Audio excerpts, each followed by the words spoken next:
अस्सलाम वालेकुम। प्रोग्राम आईना के साथ ताहिर अहमद भट्टी आपकी खिदमत में हाजिर है। आज के प्रोग्राम में है तो एक मज़मून का इंतखाब, लेकिन उस इंतखाब के पीछे जो मुहर्रिक है वो आज से कोई 2 दहाइयाँ पहले या 3 दहाइयाँ पहले का सुना हुआ एक शेर है, जो हाफ़ज़े में मौजूदा सूरत हाल की वजह से ताज़ा हुआ और उस पे फिर मुख्तलिफ़ हवालों से बात भी हुई, गौर व फिक्र भी। जाहिर है वो अंदर अंदर चलता रहता है, इंसान के साथ लगा हुआ ये सिलसिला। शेर पहले अर्ज़ कर दूं कि शर्त गम गुसारी है, वरना यूं तो साया भी। शर्त गम गुसारी है, वरना यूं तो साया भी। दूर दूर रहता है, साथ साथ चलता है। तो इस वक्त जो सूरत हाल है वो ये कि पब्लिक और लीडरशिप के दरमियान गम गुसारी का रिश्ता मुनक़ते हो चुका है। वो साए की तरह एक दूसरे के साथ साथ हैं, मगर दूर दूर रहता है, साथ साथ चलता है। हर जगह आपको लीडर्स के साथ साए की तरह अवाम नज़र आ रहे हैं और अवाम के हुजूम के साथ साथ साए की तरह लीडर्स भी दिखाई दे रहे हैं। उनके नारे, उनकी तालियां, उनके दावे वो यकजान दो कालब का नमूना पेश करते हुए नज़र आते हैं, लेकिन अहवाले वाकई के तौर पर, अमरे वाक़या के तौर पर, ग्राउंड रियलिटी के तौर पर जब हम सूरत हाल को देखते हैं, एक की तकलीफ़ में दूसरे को एहसास नहीं, और एक की सोचों के साथ दूसरे की कोई सिंक्रोनाइजेशन नहीं, कोई अंडरस्टैंडिंग नहीं है। और बस जिन्हें लाया मैनू गली ਉਹਦੇ ਨਾਲ मैं चली, वो सूरत हाल है। उसमें बात भी करते हुए सुन रहे हैं, देख भी रहे हैं। कल एक दोस्त ने वो एक भिजवाया नया दौर प्रोग्राम के हवाले से। रज़ा रूमी साहब अपने अंदाज में उस सिस्टम को शुरू भी करवाया है उन्होंने, उसके ऊपर वो अपनी मेहनत भी कर रहे हैं, लगे भी हुए थे। वहाँ 3-4 लोग थे और चारों मुख्तलिफ़ बैकग्राउंड्स के थे, और चारों का ख्याल ज़ाहिर है यही था कि वो बेहतरी ही चाह रहे थे, लेकिन अपने अपने नुक्ता है नज़र हैं, उनसे मफ़र किसी को भी नहीं। और उस नुक्ता नज़र के नतीजे में जान जाती दिखाई देती है, तेरा आना नज़र नहीं आता। ये जो इस्लाह अहवाल का, एक पुरसुकून मुआशरत का, एक स्मूथ पॉलिटिक्स का और एक ग्रोइंग डेमोक्रेसी का माहौल होता है, वो सुबह सादिक वो किसी तज्ज़िये में से फूटती हुई दिखाई नहीं दे रही। क्यों? हर तज्ज़िया अपने एक तो अपने आप को बचा के हो रहा है, दूसरा एक सर्टन जो जड़ हैं आपके मसाइल की, उनको हाथ लगाए बगैर, उनको छुए बगैर, बल्कि उनसे दानिस्ता पहलू तही करके दाएं या बाएं से गुज़रते हुए, बाईपास करते हुए गुज़रते हुए हो रहा है। उसमें उसको फेस करने की, उसका मा लहू और मा अलैह, उससे आंखें चार करने की, उसको देखने की, और फिर उसके अंदर उतर के उसका तज्ज़िया करने की इस्तात नहीं है, नहीं दिखाई दे रही है। नतीजतन सूरत हाल भी जैसी है वो चलती जा रही है। इसी में क्योंकि इंतहाई घुप अंधेरे के साथ भी एक मसला होता है कि उसके अंदर टिमटमाती रोशनियाँ अपनी ज़ाती दयानत से और ज़ाती तौर पर बग़ैर किसी झुकाव के एक राय रखने वाले चिराग, दिए, सितारे, वो अपनी अपनी जगह कहीं ना कहीं टिमटमा रहे होते हैं। वो मिलते रहते हैं, उनसे बात भी होती रहती है। वो हम जब पढ़ते हैं तहरीर आपकी बता देती है। जब मिलता है इंसान तो आपके 2 4 10 जुमले बता देते हैं कि क्या सूरत हालात है, आगे बात किधर को जाएगी।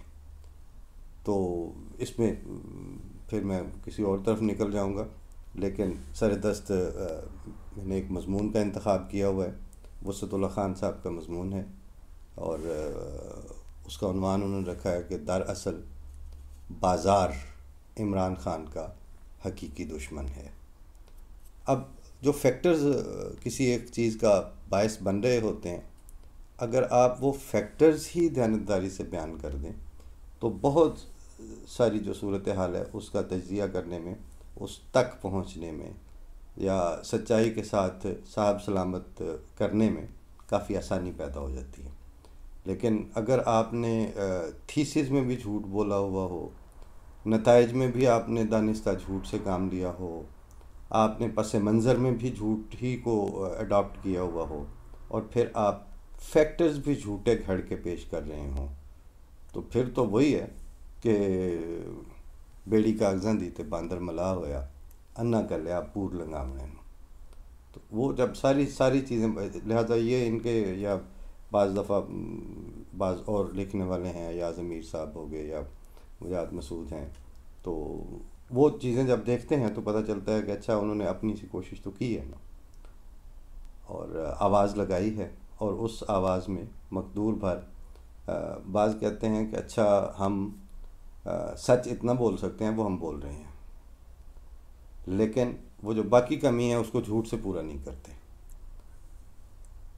लामहला आपकी तबीयत के मिलान भी होते हैं, आपकी वो बाज़ पसंद नापसंद की चीज़ें हैं वो साथ चलती हैं, वो हर इंसान के साथ लगी हैं, लेकिन अपनी पसंद नापसंद या अपनी तबीयत के मिलान की बुनियाद पर ग्राउंड रियलिटीज़ का इनकार करना या सच्चाई का खून करना, ये बहरहाल बहुत बड़ा जुल्म है और जुर्म है, जो इस वक्त पाकिस्तान के दानिश्वर, पाकिस्तान के तजिया निगार, एंकर्स, सहाफ़ी रोज़मर्रा की बुनियाद पर कसरत से कर रहे हैं, और उसका फिर नतीजा भी भुगत रही है सोसाइटी। तो चूँकि कुछ लोग हैं जो ऐसा नहीं कर रहे, तो उनकी चीज़ें हम इंतखाब भी करते हैं। पहले मैं मुंतखब करके पेश कर देता था, फिर मुझे ख्याल आया कि एक फॉर्मेलिटी के तौर पर मंजूर चांडियो हैं, वो डॉन से हैं, ये भी वसअतुल्लाह ख़ान साहब भी डॉन ही के प्लेटफॉर्म से वो प्रोग्राम भी अपना करते हैं, एक ज़रा हट के वाला, और वो है भी ज़रा हट के। तो मुझे फिर थोड़ा एहसास था कि इनसे फॉर्मली पूछ भी लेना चाहिए, ये बताना भी चाहिए। तो कल बात हुई, तो जैसी मतानत और उसके साथ रसान के साथ ये नॉर्मली प्रोग्रामों में बिहेव करते हैं, उसी तरह उन्होंने मेहरबानी की और कहा कि नहीं, मुझे कोई एतराज़ भी नहीं है, और मुझे खुशी है कि आप जारी रखें मेरा जो भी आप इंतखाब करते हैं और पेश करते हैं सारा आँखों पर। तो उसके बाद फिर ज़रा मुझे अब इनकी चीज़ शामिल करते हुए ये भी फ़ील हो रहा है कि जैसे उनकी प्रैक्टिकल शमूलियत ही की एक शक्ल है। मज़मून पेश करता हूँ, उसके बाद अगर कोई वक्त बचता है तो फिर बात भी कर लेंगे इंशाल्लाह। लिखते हैं कि इस वक्त सबसे काबिले रहम हालत ज़राए इब्लाग की है। वो ये तो नहीं बता या दिखा पा रहे कि नवाज शरीफ ने दरअसल आर्मी चीफ़ या ISI के सरबराह के बारे में क्या कहा, मगर जो भी कहा उस पर तनकीद व तज्ज़ियात को ज़रूर नुमायाँ करने पर मजबूर हैं। यही कुछ चंद हफ्ते कबल किसी वेबसाइट पर lieutenant general retired Asim Salim Bajwa के अहल खाना के मुबैना समंदर पार असासों से मुतल्लिक रिपोर्ट के साथ भी हुआ। असल रिपोर्ट किसी चैनल या अखबार ने नहीं दिखाई या छापी, अलबत्ता रिपोर्ट की सदाकत को चैलेंज करने के लिए मीडिया को ज़रूर आज़ादी मुयस्सर है। अगर एक रिटायर्ड जर्नैल के सिलसिले में एहतियात का ये आलम है, तो इसी मीडिया से ये तवक्को रखना बहुत ज़्यादती होगी कि वो हाजिर सर्विस आला फ़ौजी ओहदेदारों के बारे में 3 बार वज़ीर आज़म रहने वाले सिविलियन के बयान को मिनो अन कवर कर सकें। नवाज शरीफ की जानिब से नाम लेकर तनकीद वाली तकरीर के फ़ौरन बाद सिर्फ़ एक अंग्रेज़ी अखबार डॉन की वेबसाइट पर इसे नुमायाँ सुर्खी बनाया गया, मगर थोड़ी देर बाद ही वो सुर्खी भी नीली पड़ गई। वो तमाम टीवी एंकर जो अब तक सियासतदानों को छेड़ते थे कि आप इस्टेब्लिशमेंट, महकमा ज़राअत, खलाई मखलूक, फरिश्ते जैसी इस्तिलाहात के पीछे छुपने की बजाय खुलकर नाम क्यों नहीं लेते, अब जबकि एक सियासतदान ने खुल कर नाम ले लिया है तो वही एंकर्स आ ई ऊँ दरअसल चूंके के पीछे छुपते फिर रहे हैं। ये नौबत नहीं आनी चाहिए थी कि किसी कौमी इदारे की क़यादत पर नाम लेकर तनकीद की जाए, मगर इस दिन के पीछे 74 बरस की आँख मचोलियाना कौमी तारीख़ है। फ़िक्रा उन्होंने ये भी कह दिया कि यह नौबत नहीं आनी चाहिए थी। हर शरीफ आदमी, हर मुहिब वतन की यही सोच है कि ये नौबत नहीं आनी चाहिए थी, मगर वो जब रीछों की लड़ाई हो रही हो तो फिर उसमें ऐसे ही होता है। इस अरसे में से 35 बरस बराह रास्त फ़ौजी हुकूमत रही और बाकी वक्त कारोबार ममलिकत की बागें हाथ में रखने की बिलावास्ता कोशिश होती रही। हर नया मार्शल लॉ फ़ौजी हुक्मरान और उसके साथियों पर बराह रास्त तनकीद का रास्ता खोलता रहा। हर मार्शल लॉ फ़ौजी क़यादत की तौक़ीर को पट्टा लगाता रहा। पाकिस्तान का हर सूबा मां सिवाय पंजाब दबे या खुले लफ्ज़ों में वफाक और वफाक के पर्दे के पीछे बैठने वालों से शाकी रहा, लेकिन किसी सूबे की सफ़े अव्वल की क़यादत ने सिवाय फ़ौजी सुदूर के किसी हाजिर सर्विस जर्नैल का नाम लेकर कभी तनकीद नहीं की थी। लिहाजा नौबत अगर ये आ जाए कि वस्ती पंजाब में कोई सफ़े अव्वल का पंजाबी लीडर खुले जलसे में नाम लेकर बात करे और मजमा आवाज़ें कसने की बजाय तालियां बजाए, तो फिर कहीं ना कहीं कुछ तो गड़बड़ है जिसे सुधारने की फौरी ज़रूरत है, क़ब्ल इसके कि ये चलन आम होता चला जाए। पहला आजमूदा तरीका तो ये है कि नाम लेने पर मज़ीद मुकदमात बना दिए जाएं, उसे एक बार और गद्दार और इंडियन एजेंट कह दिया जाए और कोरस के अंदाज में तकरार जारी रखी जाए कि किसी एक रिटायर्ड या हाजिर ओहदेदार पर तनकीद दरअसल पूरे इदारे को मतऊन करने के बराबर है। दूसरा तरीका ये है कि हर इदारा दूसरे इदारे के दायरे में कारकर्दगी पर नज़र रखने के बहाने घुसने से पहले अपने दायरे में रहते हुए अपनी कारकर्दगी पर भी नज़र डाल ले, ताकि वो खामियां खुद को भी दिखाई दे सकें जिनके होते जो बातें ड्राइंग रूम में होती थीं अब खुलेआम हो रही हैं। खल्क़े खुदा दिन ब दिन बेबाको बदतमीज़ होती जा रही है और इस बदतमीज़ी की जद में सियासतदान और पार्लिमान तो खैर पहले से ही हैं, अब नैब के बाद अदलिया और फ़ौज भी आ चुके हैं। एक जमहूरी फ़ज़ा में किसी भी काबिल एतराज़ बयानिए का जवाब बयानिए से दिया जाना चाहिए, मगर इसके लिए थोड़ी इल्मी और तज्ज़ियाती मेहनत और सियासी शऊर दरकार है। चुनांचे आसान रास्ता अपोजिशन या हुकूमत के लिए ये है कि एक कहे कि तू कमीना, दूसरा कहे कि तू खबीस, तू चोर नहीं तू डाकू, तू इंडियन एजेंट नहीं तू यहूदी एजेंट। इससे गालम गलोच तो कहा जा सकता है, बयानियां हरगिज़ नहीं। 3 साल पहले एक वजाहत मसूद साहब के प्लेटफार्म पर हम सब पर मैंने एक कालम भेजा था। उसमें ओपनिंग लाइन में यही कहा था कि पिछले कुछ हफ्तों से, पिछले बल्कि एक दहाई से बयानिए की वो मिट्टी पलीद हो रही है। ये वो मिट्टी पलीद गालम गलोच तो कहते हैं, हो सकती है ये बात, इसको बयानिया नहीं कहते। तीसरा आसान तरीका ये है कि जिससे इख्तलाफ हो उसको माजी के तानों से छलनी किया जाता रहे। मसलन ये कि जो नवाज शरीफ आज फ़ौजी क़यादत पर तनकीद कर रहा है वो कल तक ख़ुद फ़ौज की गोद में बैठा था। इस तरह के तानों से दिल का गुबार तो निकल सकता है, मगर ये मुदल्लल बयानिए का मुतबादिल नहीं हो सकता। बहुत कम लोग हैं जिनके माजी पर सवालिया निशान नहीं हैं, लेकिन माजी के आईने में हाल को जांचना खुद को धोखा देना है। इंसान की सोच और नज़रिया वक्त और हालात के एतबार से सुधरता संवरता बदलता रहता है। कई बरस बाद मौर्रिख फ़ैसला करता है कि किसी को कैसे याद रखा जाए और तारीख़ के किस खाने में रखा जाए। मसलन 1857 की जंग आज़ादी में पहली गोली चलाने वाला मंगल पांडे अंग्रेज़ी फ़ौज का सिपाही था। क्या तारीख़ उसे आज भी इसी से शनाख्त से याद करती है? इंडियन नेशनल कांग्रेस की इब्तदाई क़यादत अंग्रेज़ या अंग्रेज़ नवाज़ थी, मगर बर्रे सगीर की तकसीम से पहले या बाद की कांग्रेस की जद्दोजहद का जिक्र करते हुए भी क्या यही कहा जाएगा कि वो अंग्रेज़ों की कासा लेस जमात थी?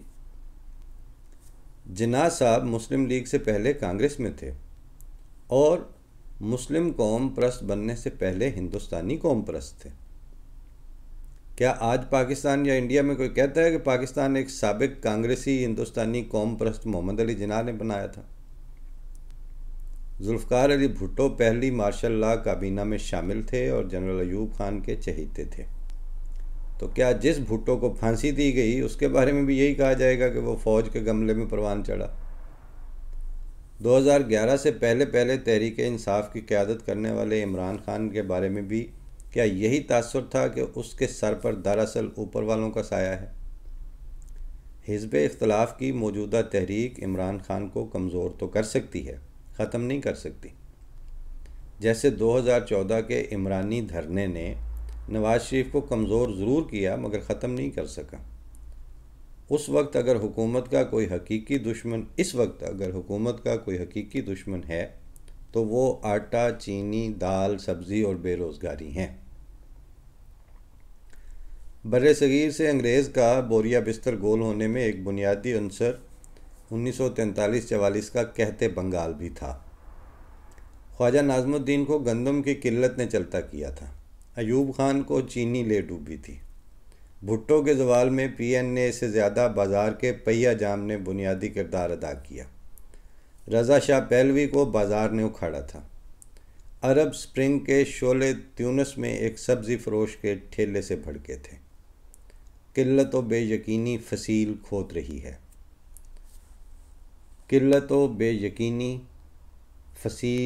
रही है। और सरकारी तोपें हिज़्ब इख्तिलाफ पर गोलाबारी कर रही हैं। अगर दूरबीनी यही है तो कोर चश्मी क्या है? इनकी गुफ्तगू यहाँ ख़त्म हुई। इस हवाले से एक तो आखिरी पैराग्राफ में जो इन्होंने 3, 4, 5 फैक्टर्स का जिक्र किया है, चीनी का और किल्लत का, महंगाई का, कहते हैं ना कि नाज़मुद्दीन को गंदम ले डूबी थी, अयूब खान को चीनी ने चलता किया था, और ये बताया जो इन्होंने। हैरत ये है कि इस वक्त हैरत या मकामे खौफ कि पहले एक एक फैक्टर ने पूरे डिक्टेटर या पूरी हुकूमतों की जो सफ़ लपेटी थी, किसी की गंदम से लपेटी गई और किसी की चीनी से, अब वो सारे फैक्टर्स एक जगह इकट्ठे हुए पड़े हैं और वहाँ पर एक एक फैक्टर का होना अपनी जगह पर था, लेकिन वो जो बंदे थे उनको जब यानी साहिब इक़्तिदार को हद से ज़्यादा तज़लील की तरफ जाते हुए लोग दिखाई देते थे तो वो खुद ही छोड़ के फिर चले भी जाते थे। और आज से कोई 50 साल पहले या 60 साल पहले तक जो जाने वाले होते थे, वो यहया खान हो या अयूब खान हो या नाज़मुद्दीन हो, वो वहीं कहीं बाइज़्ज़त से घर में अपनी क्या कहते हैं रख रखाव और एक बेयर मिनिमम जो प्रोटोकॉल्स हैं उनके साथ वहीं पे मौजूद रहा करते थे। वो एक एक फैक्टर से जाने वाले जो थे, चीनी और गंदम किसी एक से जाने वाले। अब पिछले जो 40-50 साल में है, वो जो जाता है वो इस तरह नहीं है कि उसकी उधर ही F6 में एक बड़ी सी कोठी में, चलो जी पहले सदर पाकिस्तान होते थे, अब अपने घर में रहते हैं। अब जो जाता है वो या अडयाला में जाता है या वो अटक किले में जाता है, और जो इससे भी ज़्यादा साहिब हैसियत हों वो फिर जद्दे में जाते हैं, वो लंदन जाते हैं, वो दुबई जाते हैं।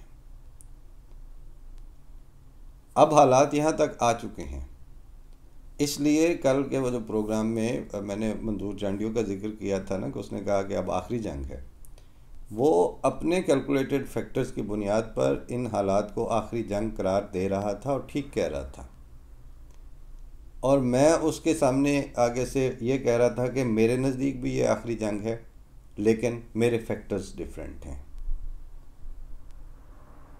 क्योंकि अगर आपके पास ह्यूमन वैल्यूज़ और कुछ ना कुछ रख रखा हो, कुछ वक़ार, कोई जिसे कहते हैं इंटरेक्शन के जो आदाब हैं, कुछ डेकोरम वो बचा हुआ हो, तो फिर भी कुछ वक्त तक के लिए आप चीज़ों को घसीट के आगे ले जा सकते हैं। अब डेकोरम, रख रखाव, आदाब, मुआशरत, एक दूसरे से बर्ताव, उसकी तो मिट्टी पलीत हुए हुए भी अब 4-4 दहाइयाँ हो चुकी हैं।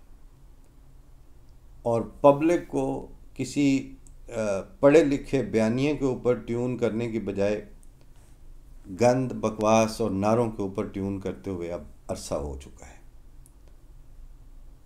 जिस तरह वो पिछले प्रोग्राम में किसी था ना कि डॉक्टर अब्दुल सलाम साहब की तस्वीर पे जो जो लोंडे कालक मल रहे थे, उनको जो एजुकेट करने वाले हैं और जो उसके पीछे उसका प्राइड लेने वाला उन लोंडों का जो सरदार है, उनके चेहरे देखें तो उसके ऊपर किसी इल्मियत या किसी रेजोल्यूशन की कोई छाप क्या, कोई साया तक नज़र नहीं आता। और बदकिस्मती दर बदकिस्मती ये है कि पहले तो हमने सिर्फ ये मिसरा सुना हुआ था कि संगो खिश्त मुक़य्यद हैं और सग आज़ाद, लेकिन इस वक्त ये सारे सग पूरी आज़ादी के साथ किसी के साथ भी जो हरकत करने चाहें वो आज़ाद हैं। उन पे कोई हाथ नहीं डाल रहा। क्यों नहीं डाल रहा? उनकी कैलकुलेशंस ये बता रही हैं इनको ना छेड़ा जाए, इससे सिविल वार हो जाएगी। हमारे गांव से सात खान का डोगरा में आए हुए थे कुछ 3-4 लड़के स्कूल गोइंग, उनकी जो उम्र थी उस ज़माने में, ये हमारे हमसे ज़रा सीनियर उम्र के बैच की बात है। तो वहाँ जैसे 9वीं 10वीं के लड़कों की खां खा ऐसे स्कूल की दुश्मनियाँ बनी होती हैं, वो डोगरों से उनको कुछ होगा कोई वजह आपस में, तो वो ये आए हुए थे लड़के। इनके साथ एक असलम नाम का कुमार हमारे गांव का बड़ा अच्छा दिलेर लड़का था, अभी भी होगा कहीं, अल्लाह ज़िंदगी दे। तो ये यानी 3-4-5 लड़के हमारे भट्टियों के, उनके साथ वो एक ज़ाहिर है गाँव की एक माशरत की खूबी ये भी होती है कि वहाँ जो बैच एक के लोग होते हैं वो उनके पेशे या उनकी ज़ातें आगे पीछे जो भी वो सिलसिला हो, लेकिन उनकी आम फुटिंग में उस तरह से कोई फ़र्क नहीं होता था। हम अपने जो हमारे घर में काम करते थे और उसको सीरी कहते हैं, तो हमें उनके लिए चाचा शबाज करके हम उनको बुलाते थे या चाचा मंजूर करके बोलते थे। तो वो उनका वो वहीं पे होता है रख रखाव। तो बहरहाल वो आए हुए थे इधर, तो इनकी लड़कों की कहीं लड़ाई हो गई। तो वो डोगरों जो उनका शहर था वो ज़्यादा थे, ये थोड़े थे, ये यानी 4-5 थे, वो 10-12 थे। तो इनमें से एक जो है वो सुलझू अंदाज में, वो जरदारी था ना, मुफाहमत का बादशाह, तो वो जब लड़ाई होने लगी तो वो छुड़वावा कहते हैं छੱड दो रहने दो करके, वो बजाय इसके कि मैं फरीक बनूं, हिस्सा बनूं, वो छुड़वाने वाला बन गया। अब 2-2 4-4 पढ़ तो चुकी थी, तो वो असलम कुमार जो है वो कहता है डोगरों को एक मिनट एक हाकी या सोटा कहते हैं ज़रा मैनू दो। तो खैर वो बड़ी हैरत से उन्होंने समझा अच्छा इसको सोटी पकड़ा भी देंगे तो क्या हो जाएगा, उन्होंने कहा अला। तो उससे सोटा पकड़ के तो उसने 2-4 जो अपने ही थे ना हमारे भट्टी, उनको रख के लगाए उसको जो छुड़वावा उस वक्त बना हुआ था बचाव करवाने वाला। कहता है इन सोटों से डरते हुए तुम छुड़वाने पड़े हो ना, वरना तुम हमारे साथ थे तो हमारा हिस्सा रहो। घर से हम इकट्ठे आए हैं, यहाँ आके तुम सालस बन गए हो। सोटे के डर से ही ना, तो वो तुम्हें मैं मार देता हूँ, मार तुम्हें पड़ेगी। अब इस वक्त जिस सिविल वार से आप डर रहे हैं और इनको खुली छुट्टी, कुत्ते आज़ाद और इंसानियत बंधी हुई है, तो वो तो अब आपके गले को आनी ही आनी है। बेहतर ये है कि कम अज़ कम असलम कुमार जितनी जो है ना सोशल विल और अपना समाजी दयानत, उसका सबूत दें।